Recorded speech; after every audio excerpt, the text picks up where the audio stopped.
All right, so we're gonna talk about some forearms. I think it's one of the most undertrained things that I see in the gym. You know, I see a ton of kids, I work with kids, so everybody's trying to build up that big bench or that big deadlift, and you're not gonna get anywhere without some strong forearms. And they never do it. I'll see them go in there, they'll do a ton of max bench press, they'll do a bunch of flies, do everything to build up this awesome chest, and totally neglect really the anchor of your arm where all the weight has to rest and you need to be able to handle it. They don't touch it at all. So we're gonna talk a little bit about forearms and how you can build that big forearm and hopefully push bigger weight and feel healthier doing it. How many muscles are in the forearm, Brady? I don't know, a lot. 15, 20? Too many. We can go into all the specifics. There's a ton. So you almost have your own muscle for almost every finger. So even if you could see it, you could see all these different muscles working. So really when we're working the forearms, there's really a few different motions that we do. We do flexion of the forearm and extension of the forearm. So to keep it simple, I like to say we got our flexors and our extenders, and that's where we're gonna work today and help you out. I think one of the most common exercises we see in the gym, I'm not even totally sure what it's called, this little device right here. So I don't know if you've ever seen anybody at the gym do it. This is like a wrist curl, wrist extensor exercise. I wanna show you a little modification that I do with my athletes to really build up that forearm and take a little bit of pressure off your shoulder. We're gonna start in the squat rack with this 45-pound barbell. I have a 15-pound weight and we have just a nice band here. So what you're gonna do is we're gonna loop this weight like so. We're gonna pull this through. Awesome, just like that. So that's balancing like this. We're gonna come around the outside of the barbell. This is just gonna go through and it's hanging. So it's gonna hang just like that. We're gonna tighten up the top. Cool. So what we're gonna do, we're gonna have Coach Brady come on in here. He's gonna demo this. So just like this one, where your arms are out, sometimes I feel like it puts just a little bit too much pressure on your shoulder. You're not really working the forearms as much. You're not getting that optimal performance and muscle fatigue. So this is gonna eliminate any of that pressure in the shoulder. So what we're gonna have Brady do is he's just gonna go nice, big ranges of motion, one at a time, curling up and over, one at a time, slowly creeping that weight up.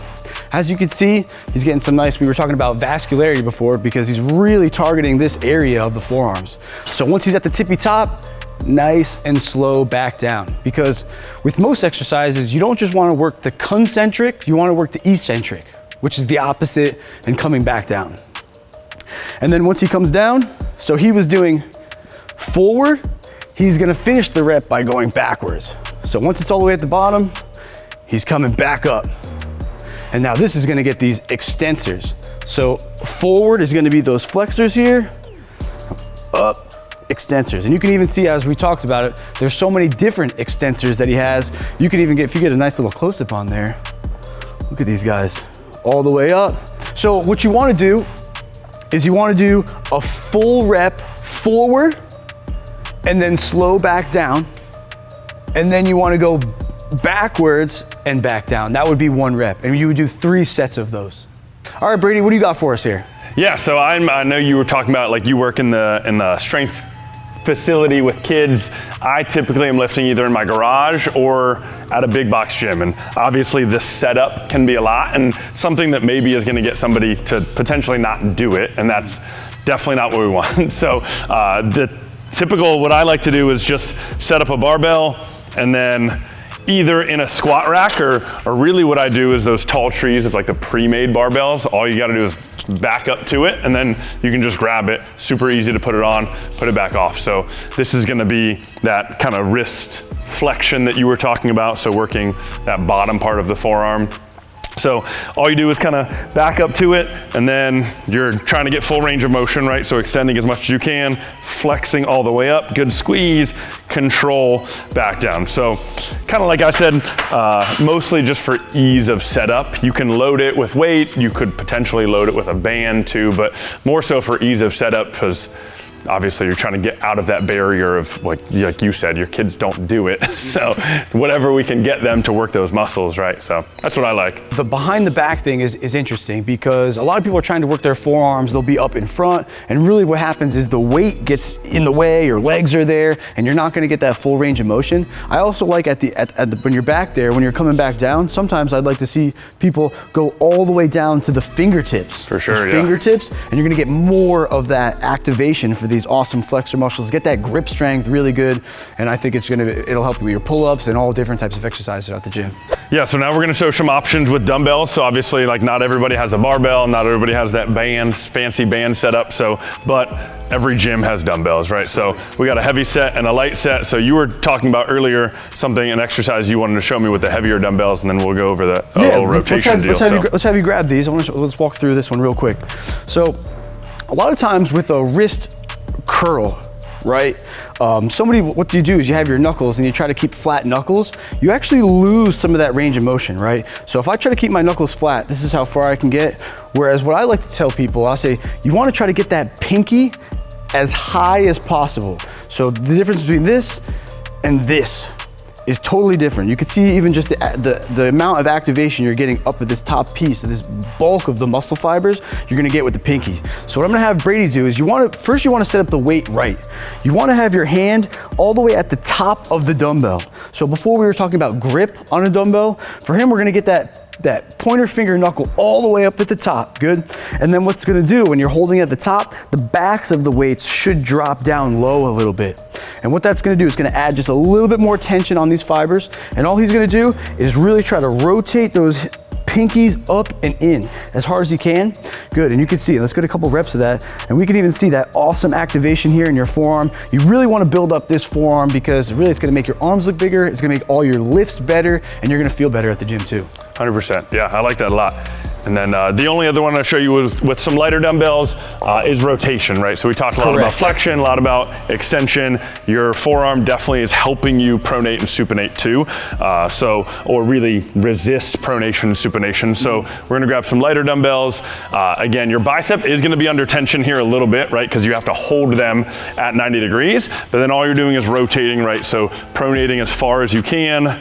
Again, full range of motion, and then supinating, like we were just talking about that supination. You're trying to think pinky towards the ceiling as far as you can get it, and then same thing on the way back down, thumb towards the floor as far as you can get it. So I think both of these would probably be looking like higher rep range, right? The forearm's a muscle that can then work a little higher rep range. So I'd say like, I don't know, somewhere in that like 10 to 15 rep range. I don't know, what do you think? Yeah, that would be perfect. I normally get higher reps out of it. It's not something you're gonna be putting a ton of weight on and getting only 3 or 4 reps. It's gonna be more reps. Yeah, so forearms for me, I'm a big deadlifter, so it really helps because you want to get as much as you can out of it without having to go straps, without having to go assisted devices. And I know you were talking a little about elbow health, so why forearms are so important for athletes essentially too.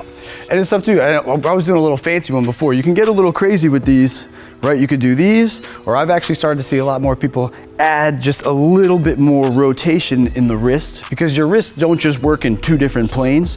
Sometimes it's nice to kind of just do a little bit of something different to get those muscles fatigued and moving and working and just trying different things.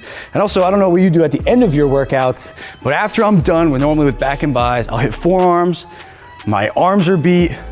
There's one thing I like to do before I'm done with my workout, and that's just a straight dead hang. And I think a lot of people would benefit that for grip strength and working out those finger muscles. You're gonna be able to grip onto that bar better, hold more weight, and really all you gotta do is just jump on the bar and hold on for as long as possible. And I like to keep track of it, because what I'll do is I'll say, you know what, last week, I held on for 45 seconds. Let's go for 55 seconds. And it's really just a 1 rep thing, just a crazy burner.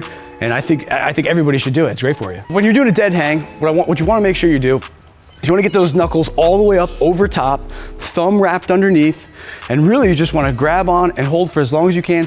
Bring those shoulder blades down, try to maintain proper position, and really after a while what's gonna happen is your fingers are gonna start to give up. So if I'm up here, right, say after 30 seconds I start to come down here, really now what I'm working is those flexor tendons of the fingers. And you're just building up that muscle memory, that muscle strength, And eventually you should be able to hold on for longer, building up bigger forearms and helping you out. Do you have anything else you want to add for forearms? I think we covered a lot of stuff. Yeah, I think that's great. I mean, I think like you said, it's probably one of the most forgotten muscles, but also one that's gonna drastically increase health, deadlift strength, hangs, pull-up strength, like it's gonna help you a lot in lifts that you maybe do care about. Absolutely, we covered a lot of stuff. Even if you could take one of these exercises and add it into your toolbox, we promise you, you'll see the benefits. Try it out, let us know in the comments. We'll see you next time. Unfortunately, vascularity, I think, is just a lack of body fat. If you don't drink any water for a couple days too, that might help. Just dehydrate yourself for a couple of days, you'll be great.